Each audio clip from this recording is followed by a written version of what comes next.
It is. It really is. So, yeah, we were exhausted after, for sure. But oh no, lost Gloria. I don't know where she went. But that being said, Jackie, we'll go ahead and kick off. There's Gloria, just getting back into the room. So, Gloria or Jackie, you got a win you'd like to share from this last week? From this last week. Well, I'm gearing up to start I part of a leadership team for like a mom's group that's local here in the East Valley. So Nice.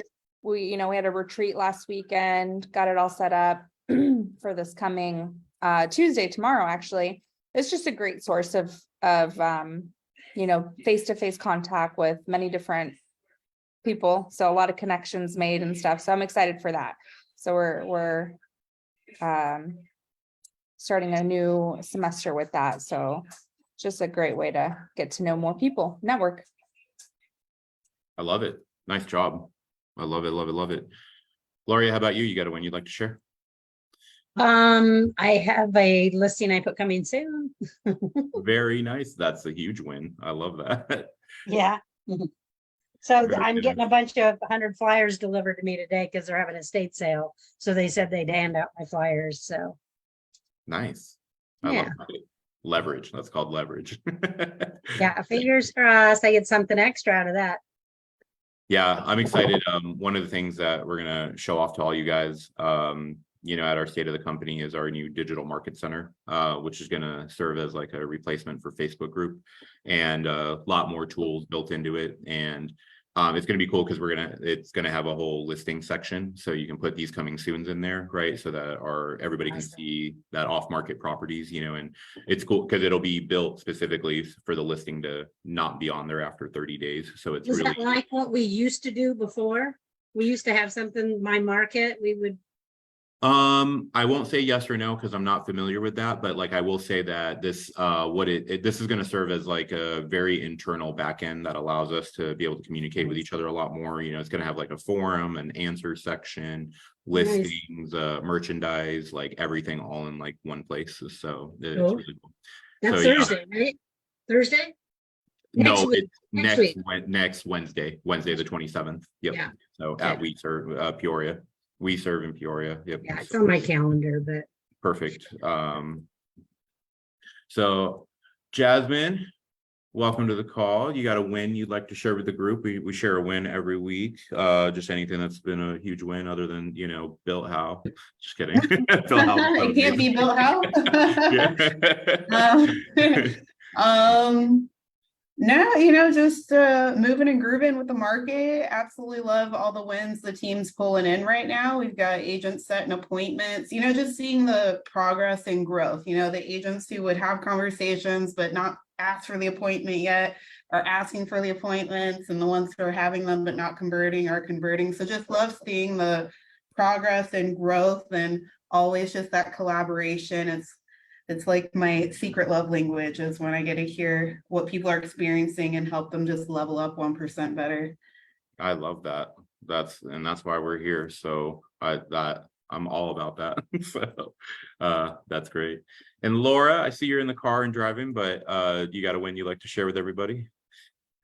Yeah, I agree. Like I'm just moving and grooving with the market. I feel like it's a very different market, and I haven't been as active with these meetings, so I'm excited to be here. And I do have a win. My win, I'm sorry, I'm talking too much. My win is that I have 2 under contract, and I just booked my first actual real listing where the sign's actually going in. I'm really excited. That's my big win. I'm trying to make my listings a little bit more stronger than my buyer side. Congratulations. Well, for Zoom user is our agent Davion at Northeast, but he's in the car on a road trip, but still trying to listen in, but the music is blasting. So he's like, I'm not going to unmute, so I don't bother you guys. But Davion, if you got a win, you can type it in the chat. I'll read it out loud to everybody. But great job on all you guys, and thank you for sharing your win. And I hope you guys had awesome weekends with your friends, families, and diving into week 3, we are at appointments, right? So week 3, we always talk about appointments and the things necessary. So, and Davion, there it is. He says day 27 of 75 hard. So good for you, man. That is, I respect anybody who goes through 75 hards and pull that off. It is a heck of a commitment for sure. So great job.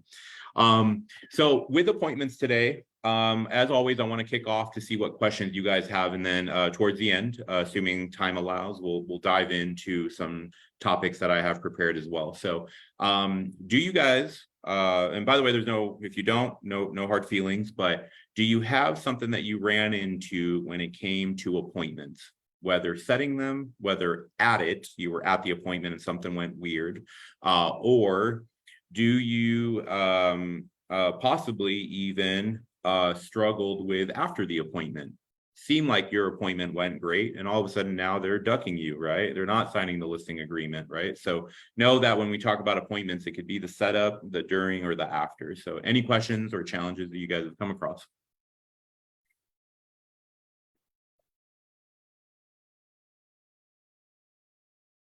Not all at once. Just kidding. I used to have it, like we've since pivoted a little bit, always looking for improvement. So I'm sharing it to say if anybody has something they would stack on, I'm all ears. But I used to have it that, especially on the listing side, is after we take a listing, things will be pretty quiet, while they're getting ready for photography, depending on how much time is needed for that ready window. And so just maintaining the value position, staying in front of them, maintaining communication of some sort prior to being on market and giving that feedback around like showings and, market feedback's one thing that creates conversations for us, but it's that lag between how to keep it flowing so they don't think you forgot about them.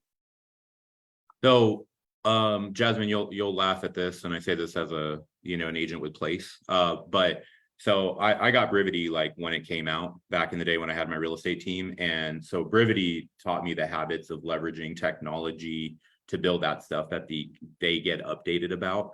And what's cool, by the way, I'm always careful here, not comparing the two. And Brivity, built their entire business around being awesome transaction management and then blowing up everything else along with that. But the reason I'm bringing that up is in Command, I hope you guys know, but if you don't, I'm glad I can share this with you. The opportunity section has the ability for you to add a checklist in your opportunity. Okay. So you can say, hey, by the way, you can make a template that auto adds to any opportunity, right? And the reason I bring this up is because Jasmine, you're so right. Like we were like, man, we communicated so well during the lead part. We called them until they picked up the phone. Then, we made sure that they knew every step of the way leading up to the appointment. Like, hey, here's this packet. Here's a calendar reminder. Here's a 1-day heads up that we're meeting. Then we meet at the appointment. We set great expectations, and they're like, this is going to be awesome. And then all of a sudden, you're right. There's this like, photos aren't for another 2 weeks because you said you need some time to prep the home. So all of a sudden you feel like you haven't talked to them in a week, and all that excitement has like died down, and then the next time you talk to them they don't seem as amped up and you're starting to get a little nervous, right? So like, how do you keep that excitement going? And one of the ways, by the way, this is not the only thing you should do, but if you leverage opportunities, you can set it up that as you check mark things that you're doing on your end, because you are, right? Like you're like, hey, I'm preparing the coming soon campaign. I'm creating flyers, I've scheduled Rocket Lister. We're getting, by the way, Rocket Lister does so many things for you that like, even though in your brain, you're like, I did one thing, which was schedule them. It doesn't mean that you can't do everything, say everything that they're going to do for you. Right. And so in opportunities, as you check mark the things that have been accomplished, your client will automatically get an email the next morning at 8 a.m. saying, hey, these are the things that I've done to work on your phone. Sorry, I'm using the word file, but like on your property, right? So, so leverage that as a tool to keep those things exciting. Like, hey, we met and this is what I told you I was going to work on. right? Hey, we've posted it internally in our Facebook group, or, you know, in like our internal communications that you guys will learn with our digital market center, you know, all these things where they're like, look at all these things they're doing on my homes, right? And so if you don't have a tool like that, you know, Place has Brivity for something like that, but Command does have that feature built into it, just FYI. So I love that, Jasmine. That's a great point. Some other things that you can do is leverage smart plans. The opportunity thing I just talked about, that's more so they get an email with a checklist of things. But have you thought about leveraging smart plans to like create a smart plan with a series of emails that they get when you know they're, maybe you make 3 smart plans. We're launching in a week, we're launching in 2 weeks, we're launching in a month. And depending on that timeline, you have a smart plan that sends them an email like, hey, I know we're not, you know, photos are going to be in a couple of weeks. Just wanted to check in to see if you had any questions. Right? Don't underestimate the power of one-line emails showing that, hey, I just want to make sure you're doing good. Is there anything that you need from me? Are you facing any struggles? By the way, here's some things that you could keep in mind while you're staging or decluttering, you know. So those are all things that you can create in a like, guys, I've been talking about Command. I'm going on 4 years this month that I've been talking about Command, and literally just last week it hit me and I'm like, why don't I have a weekly smart plan that's just phone calls to remind me to make a call every week with my hot clients, right? Like I just put in a task, right? Like why don't I just make a smart plan that indefinitely adds, like, call this person, you know, this week, you know, just to check in, and whether it's call or text, it's just a reminder. And I was like, I'm so like, I don't know, just hitting my, like, I, you know, hit myself in the forehead. And I'm like, that should be how I set my reminders, instead of like, maybe I forget to do it or whatever, right? Because the whole goal here is to minimize us forgetting and helping optimize us, right? So I think smart plans are probably super underutilized, and I think sometimes people get the impression like they correlate smart plans only with trying to convert a lead. Think about how you can leverage that even in the client phase as well, like, you know, to help optimize and minimize that downtime, like Jasmine's talking about. And so that was a great one, Jasmine. I love that. Who else? Any other challenges at the appointment stage?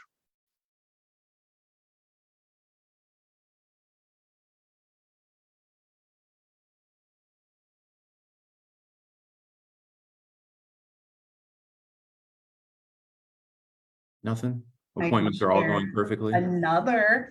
Yeah, have it, fire it off. I love it. So, and I say this has definitely been a tremendous area of growth for not only myself, but also my team, is because we care so much. We'll be on the phone, or even like not at an appointment yet, but engaging with a potential seller or buyer, honestly, either side.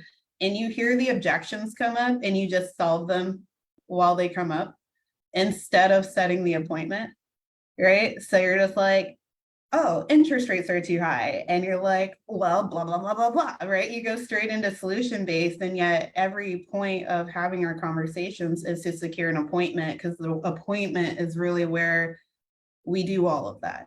And we build the game plan and we get them into action. But if you give it all to them up front, it's like, well, now why do I need to meet with you?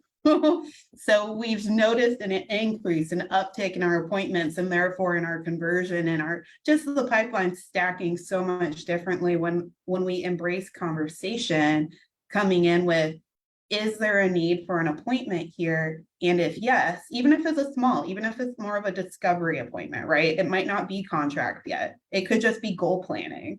Then let's set the appointment. And if it's goal planning, do we need to go into their house? Maybe. Depends on where that rapport level is built, right? If we're not super close in rapport, we're getting into the house, or we're getting face to face in some way, because the trust isn't as solid. But if it's the bestie that I know I'm going to see at church on Sunday, like we'll just get ice cream after Totally. church. We don't need to go to their house. So I don't know how you guys are. I feel like me and my team, where we've seen this be a weakness, is because we just care so much to help and to serve that we just shoot straight for that, versus slowing down and say, oh wait, maintain that professional stance of let's set a time to meet and dive deeper into that. Yeah. I can't stress to you guys. I love that you brought that up, and that, you know, just to piggyback, you know, Davion, put in the chat, setting the appointment via cold call. And I'm going to couple that with what Jasmine just said is, I think one of the things that when you've been in sales long enough, you forget how important this is. And so we have to take a step back and remind those that haven't been in sales so long that not going for the appointment and trying to answer questions on the phone is shooting you in the foot, right? You have to be aimed to set the appointment. You go, hey, you know what? I love that question and I'm really excited to answer it for you. I'd love to get together to do so and answer all of your other questions that you have as well. One would be, or not when, but A or B it is really, would you prefer if we met tomorrow at 4 o'clock or would Saturday at 11 be better? Right. So I know it is very difficult, especially if you're not used to it. It can feel like you're being rude if you are not answering their question. Right. And so you have to understand that you eliminate the purpose of the appointment if you start answering those questions. And I don't know the stat on this. I'd be shocked if you do not decrease your chances of getting the appointment by 70-80% by answering those questions, right? More importantly, you really crush yourself on even winning the listing, right? And because now all the appointments no, you've answered all my questions on the phone. So even if you do get the appointment, if you're well, I answered the questions and they said yes to the appointment, now your appointment's going to be very so what questions do you have? And they're going to be I don't have any questions. You already answered them. And you're okay, right? So it deflates the excitement of the appointment, if you will, as well. So make sure that you're pivoting in that regard. And so, all right, I'm gonna do Davion and then I'll go to you, Jasmine. So he says, what qualifying, and Davion, so still not done with the setting the appointment via cold call, but what qualifying questions do you ask before setting the appointment? He goes, that's holding me back. Can you keep me accountable for tracking my appointments? So yes. And what qualifying questions do we ask? So what we want to discover is motivation. Okay. I'm going to be a little listing heavy right now because, buyer wise, the same thing applies. It's just a little bit easier. Hey, what's making you want to buy a home, right? What's your current situation? Are you renting or do you own, right? But when we talk about a seller, how do we determine motivation so that we know if we even want to set the appointment? Right. I do want to stress that it's okay to not set an appointment because you've determined that the motivation of this individual is just going to take you in circles. Right. So if you've been in the business long enough, we have that person that even will list with you and you've come to find out that you've agreed to a price. They won't drop it. They won't do the next steps that are necessary. You even bring them. By the way, raise your hand if you've given the client the perfect offer and they look at you like you're crazy and it's not the perfect offer. So yes, right. That all is, and all of you guys that are newer, if you saw all those hands pop up so quickly, is because we did not determine motivation, or we did determine it and we ignored it. We said, well, that's okay. I kind of need the listing. So screw that. They only, that they're really only just testing the market and they could care less and they have nowhere to go. Right. What we've done is accepted a listing with low motivation, which is producing low results. Right. It's just that straightforward. So Davion specifically, because he asked this question, but of course to all of you. Hey, so thank you so much. I appreciate. Remember that qualifying questions come when they've expressed an interest in selling, right? We're not asking qualifying questions to, because Davion, I know you're about to go down this journey because we just talked about this. When you're cold calling, right? You're giving your pitch and throwing your value proposition out there, right? By the way, that's the equivalent of I don't know, I look, I'm not a fisher either, but I think we can all relate. We go to cast our line, right?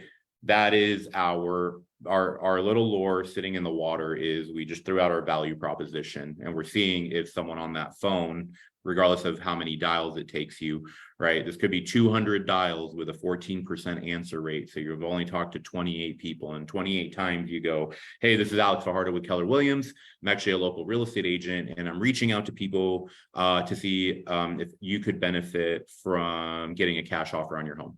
Just an example, right? And so you've just casted your line, plopped in the water, you're seeing if a fish bites, and that's you repeatedly dropping that script, with the 28 people that answer the phone on your 200 dials. Okay. So know that that is your, whatever your own value proposition. By the way, yes, do people come to me and they're like, well, I'm calling and I'm saying that I'm a local expert and I'm just calling to see if there's anything that I could do to help them in the area, or help them, make the neighborhood better. I go, yes, that's your long approach cold call, right? Like you're not being direct. It's not a call to action. You're just slowly kind of throwing out the idea that you're a real estate agent, right? If you want to be more direct, you can say, hey, I'm looking for people that would love a cash offer on their home to make, their future move much easier, right? Hey, we have a new program that will help you, give your home a facelift and maximize how much you can sell your home for with no zero out-of-pocket cost, right? So have your value proposition. Now, when you get that person that's like, well, yeah, can you tell me a little bit more about that? Here's the funny part, right? If you go if you go the fairy approach, right? You set the appointment, right? You go, well, I'd love to tell you more about that. Would you have tomorrow at 4 o'clock available or Saturday at 11, right? You go for the appointment and they go, well, I just want to hear more about that. Like, I don't think I need to meet with you. You go, well, great. Tell me a little bit more about that. What is it about what I said that excited you, right? By the way, that's a different qualifying question, but now you're qualifying their motivation to having been excited about your value proposition. So I want you to know, and Davion, right? You need qualifying / discovery questions based on their excitement to your value proposition on that first phone call.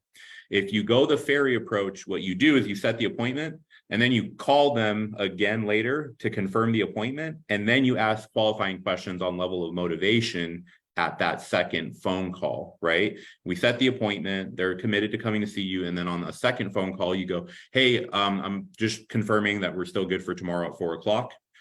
By the way, if you had 5 minutes, I had just a few questions, right? So I want there to be 2 buckets in your guys' mind, right? Like, and sorry, I'm trying to do this based on what you see in Zoom, but right, like, hey, I'm asking questions based on your motivation to my value proposition. Well, what is it about my value? What is it about the cash offer that excited you? Well, we've been thinking about selling and, we're really afraid about putting our home on the market and it's sitting there. And, we think that a cash offer would mean that we have something in place, makes us more, and all of a sudden you hear these things, you're like, well, this is awesome. Okay, cool. You're not going to like the cash offer in the back of my head, right? But at least I get in through the door, right?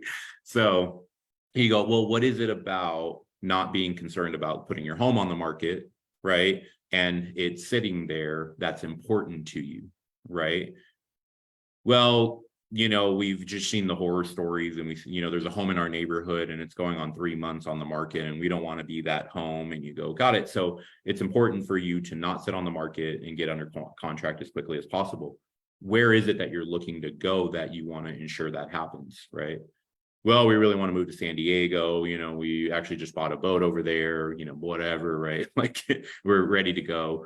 So please know that it's important to shape your questions around your value proposition when you're cold calling. Okay. By the way, cold calling, it's the reality is what it is, but it sounds like a bad word. But if you get a list of people in a farm that you're looking to do, or just a random list of 4,000 homes that you're just like, I just got to pick up the phone and generate business, right? Even if you're calling your database with that value proposition, right? Like you need to be prepared to have a good understanding of what is it that came out of my mouth that excited you that we're still even on the phone and you haven't hung up. Okay. So on the follow-up, confirming the appointment, right? The fairy approach is now where you actually take the time to say, hey, so tell me a little bit more. So what's it look like if we don't sell your house? What does that do to you? Right?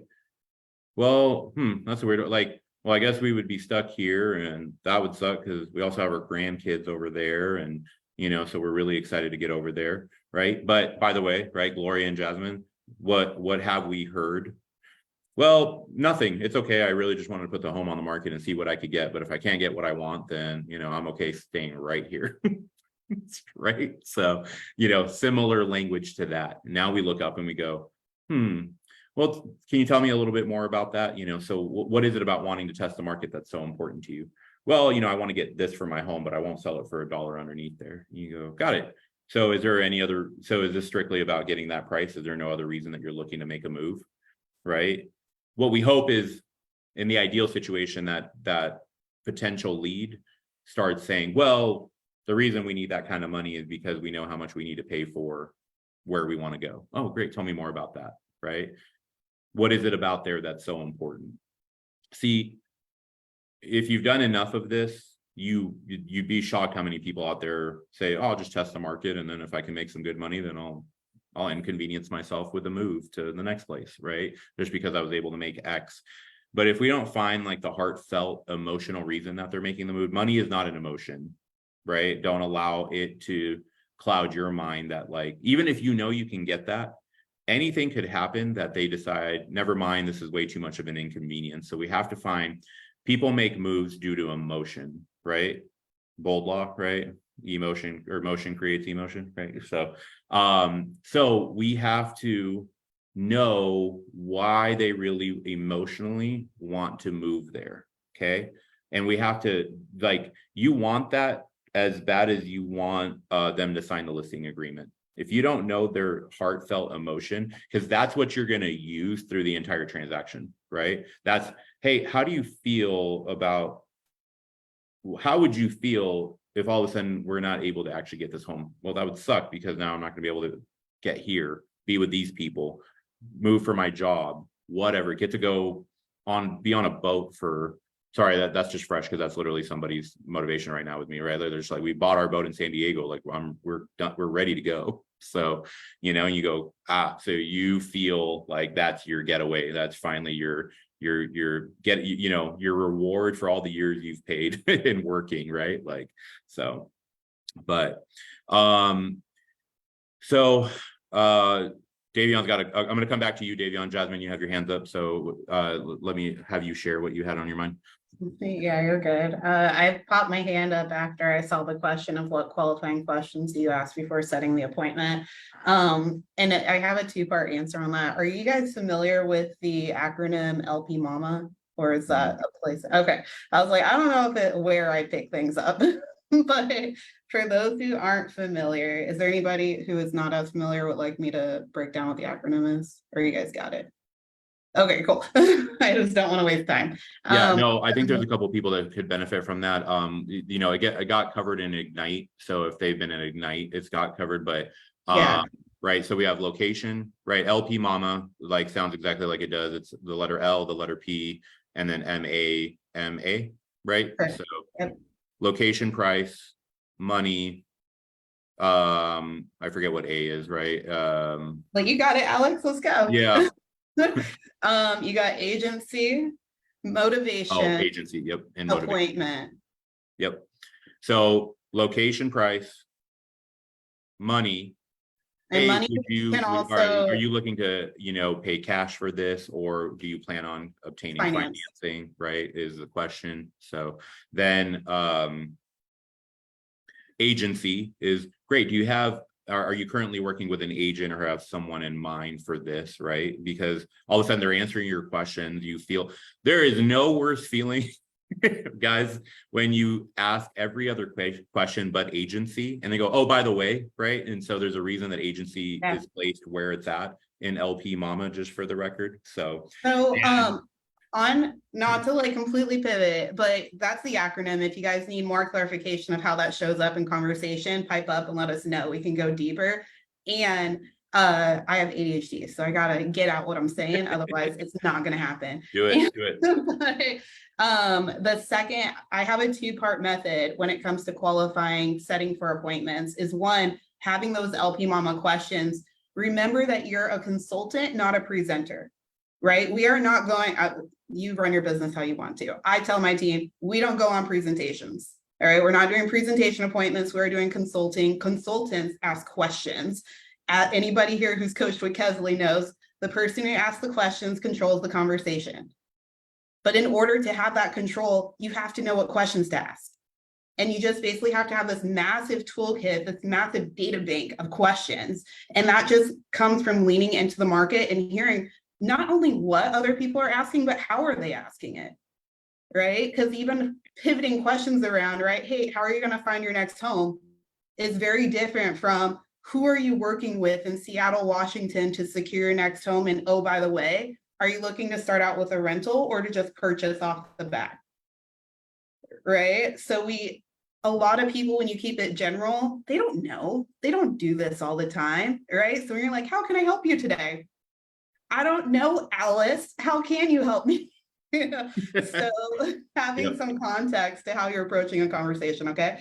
The second tool is not necessarily qualifying questions with my words, literally out of my mouth, but it's qualifying questions with, I use Google intake forms within our team. The same questions we're going to ask literally every single client we have formulated into 2 separate Google forms that go out as surveys. Know your audience. Sun City, they don't get the survey. Okay, I'm just saying it. Unless they ask for the survey, I'm like, oh, I can't do it, but I'm expecting a no. But I send this as a pre-screening as we set the appointment, right? Hey, we're gonna meet, but in order to better prepare for our time together, to protect your time and make sure you're getting the most out of our conversation, can you knock out this survey for me? By the way, it's a little tedious, but by answering these questions now, it's going to better set us up for a successful conversation when we meet. How does that sound?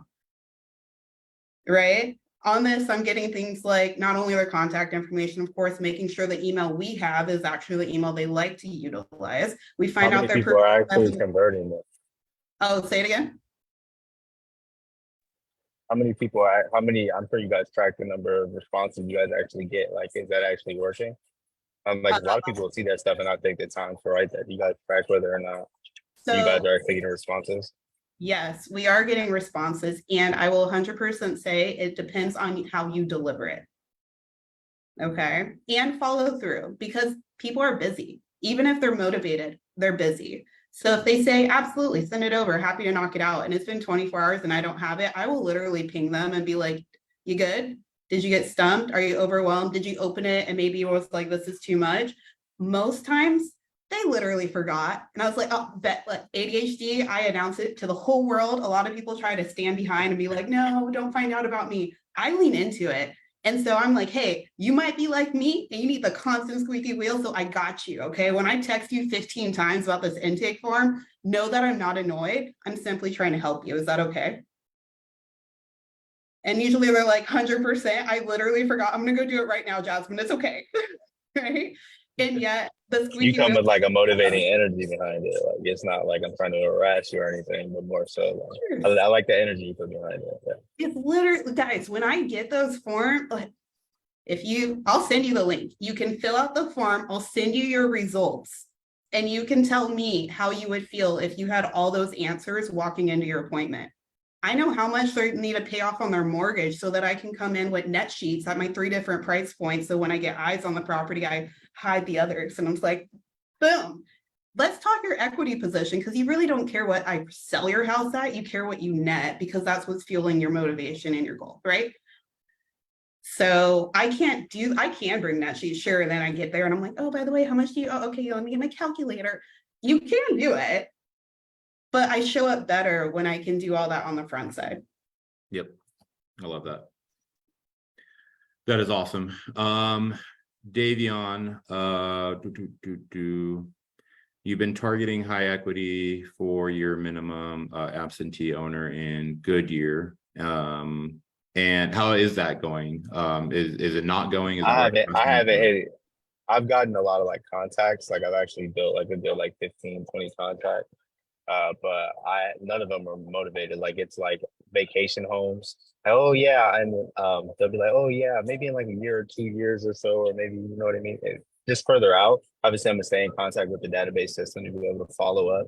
But I'm like nothing of high motivation. Like hey, within the next month or so or week that I've seen as serious. So one thing that I want to work on is like my follow up approach after that. Like what's too much, you know, or like what. So I like what she kind of said. Like hey. I'm only texting you 15 times because I want to help you. I know I need, you know, the extra push. Like that's so smart because like most people do, you know, and it's coming at you in a way like, hey, I just want to make sure I'm there for you versus like, hey, have you done that yet? Or hey, what's going on? Do you have any questions? Like kind of like I like that approach to the follow up. I will say this, Davion, like, I don't know this, right? Because this is part of the beauty of doing the research on areas that you're targeting. When I think a good year, right, it reminds me a lot of like when I was heavily lead generating, you know, back in the day. Maricopa, I would get investors, right, who bought a home in Maricopa, but it was really people like from Canada being like wanting a second home, and then they would rent it out, but it was always like, hey, this is where I'm going to end up.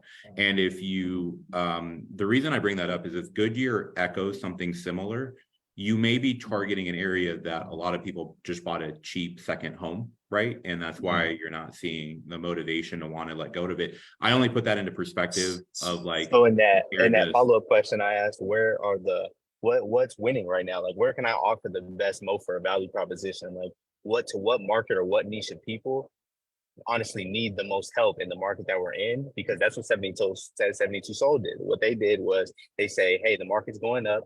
We can sell your house in 72 hours. Where can I replicate that in this market? You know what I mean? Like, I just want to build a big funnel. I can't promise that you just- how you're going to get these people, like get their phone numbers. I can answer your question. I just can't promise you where. I can't help you on where to get this. But Yeah. let me give you an example.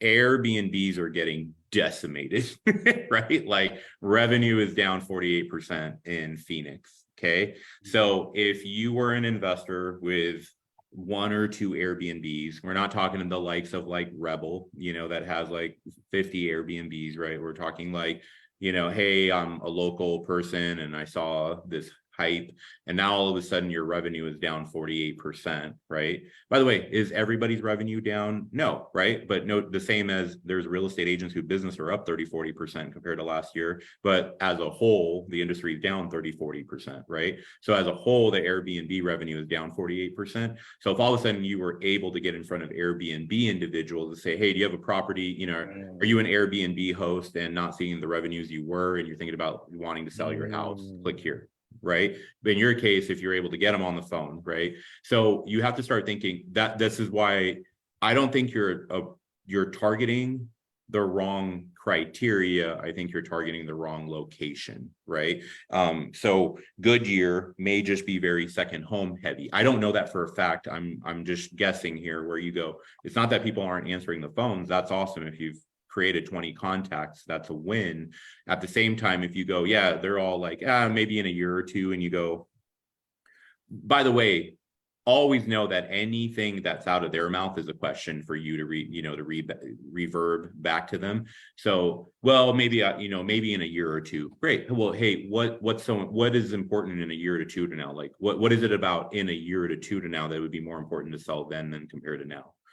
Oh, well, you know, because we had this plan or that plan, and you go, because you may be able to uncover that what the reason that they want to keep that is the reason that they want to isn't a valid reason, and you're able to give them statistics on why that would not be a good move, right? Maybe not. Okay, so know that when I heard that, Davion, I wanted to go two ways, but know that, you know, hey, you know, appreciate it, Davion, thank you for calling, but, you know, maybe we would want to sell in like a year or two. Great. Well, tell me a little bit more about that. What is it about in a year or two that would be better, in your mind, better to sell then than compared to now? Because I'd be happy to confirm if that is a good move or not. Right. So it's okay to be a little bit more direct like that. But and then they go, well, it's because we're thinking about, you know, in a year or two, you know, the market went down, so we feel like the market will be higher. And you go, awesome. No, that makes perfect sense. And none of us have a crystal ball. It may or may not be, but you know, how much are you, get ready, watch now, that same person, how much are you looking for the home to go up for it to make sense for you to sell, whether that's in a year or two? What is that number? Well, we really don't have a number, Davion. We just thought we'd let the market rebound. And you go, awesome. And well, so let's pretend that the market did rebound, you know, and you challenge them again. What would you do with that money if the market did rebound and you did sell, right? Well, we'd probably look at buying. We decided we don't want to be in Arizona. We want to be in Florida. And you go, awesome. Hey, have you put some thought behind that? Like the market you sell in is the market you buy in, right? If you wait a year or two for the value to go up on this home, you're going to be paying that in the next property as well, right? Could be a wash. well, you know what, Davion, we never thought about that. We were just thought about, you know, having to sell this house, but that's a good point. You go, hey, where is it that you said you would like to move to? Oh, you know, we're going to pivot and move to Florida instead. You go, hey, would it be beneficial if I found you an agent in the part of Florida you're interested in, and maybe they can start that process of sending you properties so that now you can start seeing like selling this one compared to buying over here and seeing if you're seeing where that could make sense much sooner for you guys. Right. See, the more we ask deeper questions, all of a sudden the conversation can unfold, because if we hear, well, maybe in a year or two, and you go, okay, great, sounds great, you know, I'll be in touch. Like that'll be your conversations every day, and you're going to be at 200 conversations and be like, I didn't set an appointment. Right. Does that make sense? So when we get, by the way, if you can get a 14% answer rate, know that answer rate, those 28 people, that should be 10-minute conversations if they will allow you, because you've dug deep enough on why they own real estate in the first place. In your perfect world, that contact goes into your command with notes. They bought it because they thought it'd be a great second home. They don't think it is anymore, right? And now all of a sudden you tag them Goodyear in command, right? And anytime you see something Goodyear, you're like, hey, this is coming, you know, hey, you know how you said you were hoping for values to go up? Guess what? They actually went up 6% this last month, right? That means you have an extra $18,000 in your pocket, right? Would you like to set up a time to talk about if that would help you accomplish your goals of moving to Florida? Right, there's a follow-up situation where, you know, you couldn't get the appointment, but you've done your due diligence and research, right? So, but at the end of the day, at any given moment, we know that 6% of the market is looking to make a move. You divide that by 12 months, you know, only 0.5% of the people that we could ever call in any given moment are thinking about buying or selling real estate, right? So when you put it in that perspective, you go, man, I might have to talk to right? I might have to talk to 200 people before I find a buyer, right? You could go on a lucky streak. That's the funny thing about lead generation, but 100% you could have to talk to 200 people. But like we talked about, Davion, even if 200 people it takes, you talk to them, you add them to your database, and only one of them will ever do a deal with you initially, like right there where you feel like, okay, that was a lot of work, but at least I made $10,000, right? What I'm getting at is you have 199 other people that if you do it the right way, you have to follow up to then build that future business, right? Don't let 200 conversations come and go, and all of that you take away from it is not the 199, but the one that said yes to listing and selling, right? So you combine that with your deeper questions along, you know, so it goes great value proposition to intrigue interest, ask qualifying questions on why they were interested and why they're still on the phone with you with your value proposition. Try to set an appointment. If they're not in the appointment mindset but they give you permission to follow up, tag them appropriately so that you can then follow up and provide value based on the part of town. That's the great thing when you focus on a part of town. Like if you have 200 people now in Goodyear, right? You know, I don't know how long that'll take you, but let's pretend it takes you 45 days to talk to 200 people, right? You now have 200 people that you have tagged Goodyear. Now you go, I care about checking in on what's happening in Goodyear, right? Like what changes are moving the market forward? Is there something that could be declining it? Am I tracking it? You know, I'm checking the MLS. I'm looking at the trends. You know, did it go down? Did it go up? Because you know how powerful it is for, you know, we saw it happen, right? In a 1 to 2 month period, if all of a sudden the market starts gaining by 6%, and that immediately all those people go, hey, your house is worth 6% more, right? For example, if you have a $300,000 home, you just made $18,000. Would you like to talk about how to cash out on that equity yet? Okay, so Jasmine. I see the clock ticking away, so I just dropped my phone number in chat. If anybody wants to connect outside of this, would be happy to. And if any of you heard, I know Alex, you were just throwing out a place filler number, but if you hear 200 conversations to convert to ultimately a closing, and you're discouraged by that, understand that the more you increase your skill set with conversion, which comes from scripts and role play, which is just a step further than what we're actually doing right now, because in order to get to that role play, you're getting a lot of great scripts, but in order to get to that role play component means you need to show up and practice. Please don't be practicing during your legion block, right? Practice with us, because we're not buying or selling houses with you. like honest truth. But we do this all the time. And so we want to get into a space of trust with our colleagues here. And when you're hearing these things, you're like, okay, sounds solid, sounds solid. And as soon as you get a quote unquote real person on the phone, you're gonna be like, I don't know what comes next? I don't know. We want to avoid that hesitation. You want to show up confident. That confidence will convert to fun no matter what the market's doing, because the true fun comes from being able to provide service and value to people progressing towards their goals. Right. Yep. And so if we don't believe that we have what it takes to get to there, because it's like, oh, what if they say this, or I don't know, we're not prepared. You're going to be at that 200 mark. But our team right now, it's 28 conversations till we hit a closing. Mm-hmm. Now, our closings aren't as high as we want right now. And it's simply for us is we need to make more calls. And that's what we're working on as a team right now. And if you knew 28 conversations got you a closing, I bet you'd be a lot more excited about hitting that phone. And that is a number, and the number really is 200 dials, not it. But at the same time, dials is so subjective, because if you have a terrible list of numbers and everybody's disconnected, then that would be a false statement, you know. But typically, circle prospecting. Actually, this comes from Place. It's now taking 200 dials to set an appointment. Dials, because it's happening. So, what's your guys's? Who was it? Amy is your guys's the person that tracks the statistics. She's like the total nerds for Place. But anyways, I met her at the house last week.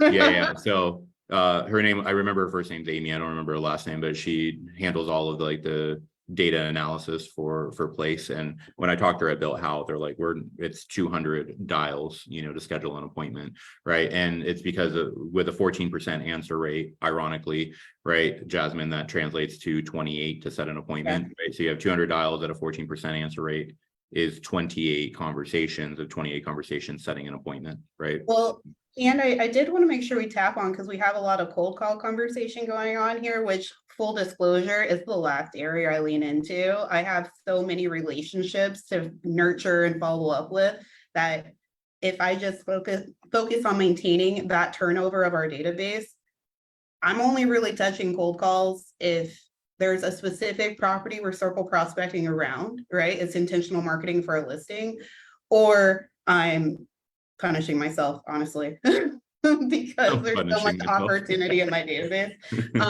Like we have a lead pond. There's just, before we get there. Anyways, what I want to encourage you guys with, because I've had to deal with agents right here next to me, is ask yourself, when was the last time, I don't know about you guys, but we get calls like solicitors, right, calling us all the time. How often do they call a second time? Never. They text the second time because they, you know, use their follow-up campaign thing, but they definitely don't call. Right. Like I might get follow text. I might now be on auto emails, stop, unsubscribe. But like, when do they actually call me again? Bingo. And whether I answer or if I don't, right? And the reason I ask that question is, what about you? Are you pulling the same fresh list, or are you marking your list? Who's answered, who's not, how that conversation went, and when are you turning over the same list? Or are we guys using a dialer system, or are you guys just hitting their phone? Because it takes a long time to sit there and get to that, and I don't know how to manage that on the dialer that I'm using.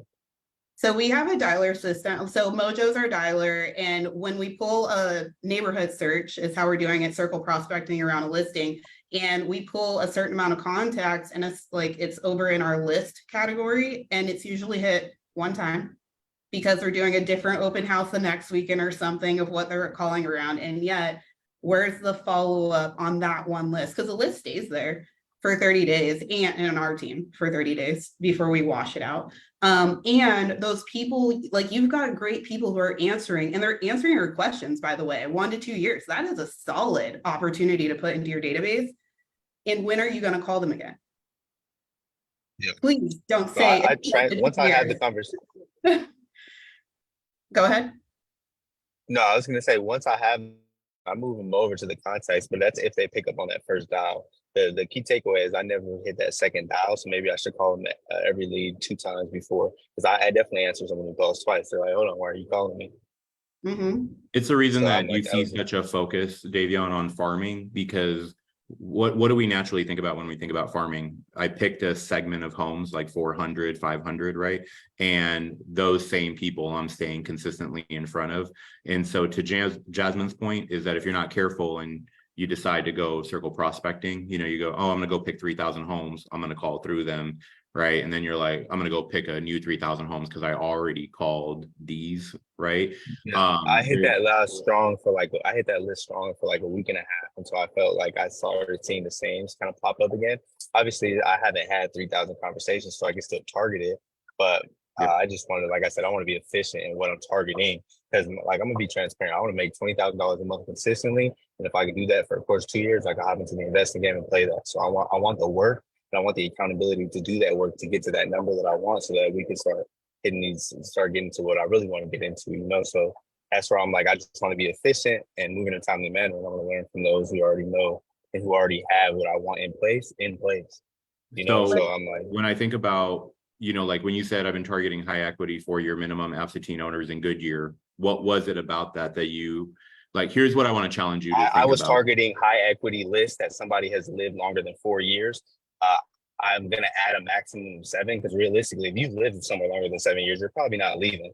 So I was thinking somewhere between that and really just finding homeowners with high equity to be able to kind of come from the, hey, you have a lot of equity approach.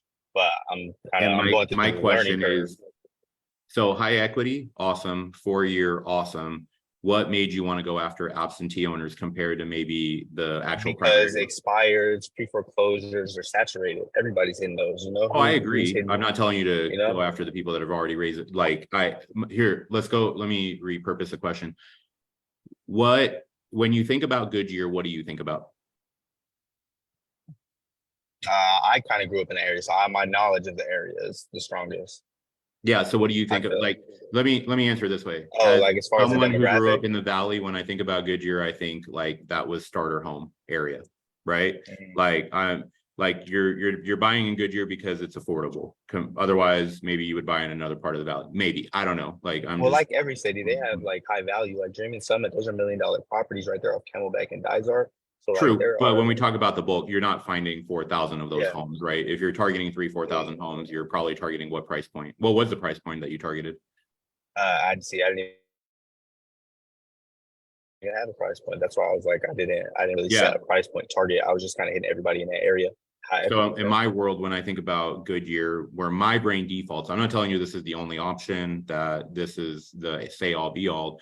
Like I would default and say, well, I'm going to go target the homes that are valued at $300 to $400 because those were probably starter homes for the individuals, right? And they may be looking, is this a good time to, it may not be, but right, like, they may be hesitant based on interest rate, but hey, are any of those people, maybe they had more children, so they need bigger space, right? Like, so when I look at it with an absentee owner, I probably would actually tell you, go target the primary resident version of that, right? They have the high equity, maybe they need more space. See, an absentee owner, if they're not living there and they're not impacted by whether the house works for them or not, right? So that's what I'm saying is, like, if I go up after I was also thinking I Scottsdale, would run into like some tired landlords, like that's really what I thought. But a lot of the conversations I've been having have been vacation rentals. I have run into a few. and in that case, I would go after like landlords. Scottsdale for the tired landlord. That's like, right? Because you might run into the Airbnb owner, you might run into the,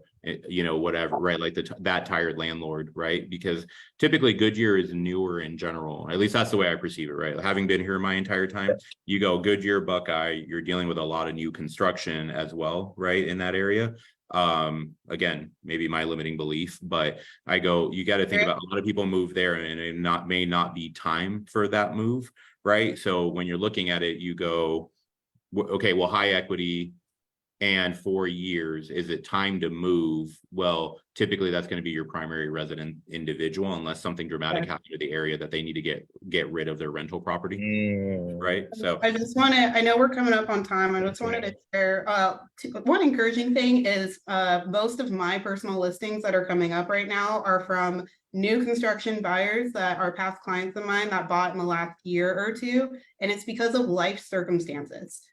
All right. So we never know the why. We're in a market right now that most people who are moving it is not because of opportunity on wealth building. It's usually because of a lifestyle need, is what I'm finding with my calls. If anybody else is out there taking buyers, sellers, and the buyers who are, okay, sure, I see the interest rates, but I'm gonna do it anyways. It tends to be a lifestyle motivation or the long game plan of wealth building and understanding they can afford this temporary discomfort for the opportunity to refinance later, right? We get beyond to figure out really what's going on in their world or what are they trying to make happen. And now let's partner, right? But that comes from asking really good questions. Likewise on our sellers, I'm over here telling them all, like, talk to your tax advisors, make sure that you are setting up for a smart situation. And if you still decide after that conversation that now's your time, let's go, right? Because we're still going to optimize doing it the best way possible. And it might net them like $10,000. It might be like where they're shaving pretty close to it, right? It's not always the one sitting on top of a lot of equity. The opportunities, they're everywhere. And what I wanted to end with before I have to run to my next call is most all of our agents, most of them, other than the ones that are coming from agent referrals, most of their business is coming from their sphere. So as you're looking for who should I be talking to, I would encourage you to first ask, have you asked everybody you know directly, what are your real estate goals in the next 12 months? Yep. They already know, like, and trust you, right? The opportunity is there. Yeah, Even if it's not 100%, them, yeah. they know somebody. I guarantee it. Yeah, I guess I need to be more direct about that too, but that was a really great call. I appreciate both of you guys today. You got it. And my bad if I took up all the space. I don't know if you guys want to ask. I love the questions, question. Jackie, and- That was me. I was like, Alex is gonna kick me out. Not at all. I love it. See, Yeah, I I want to was- know what you guys are. I got a long experiencing. drive anyway, so I started. Oh, love the You guys got me going. participation. Like, oh, I live for these calls. But awesome. Thank you, Alex. This is always You're welcome, great. guys. Thank you for all you guys being on. And again, if you're on the Cappers Club and you need to go back and rewatch any of this, Davion, I know you were driving, so if you felt like some parts cut out, it's recorded on the Cappers Club. So, Okay, cool. Thank you. all right, guys. I hope you guys have an awesome rest of your Monday, and I will see you guys soon in office, I'm sure. Later, guys. Bye.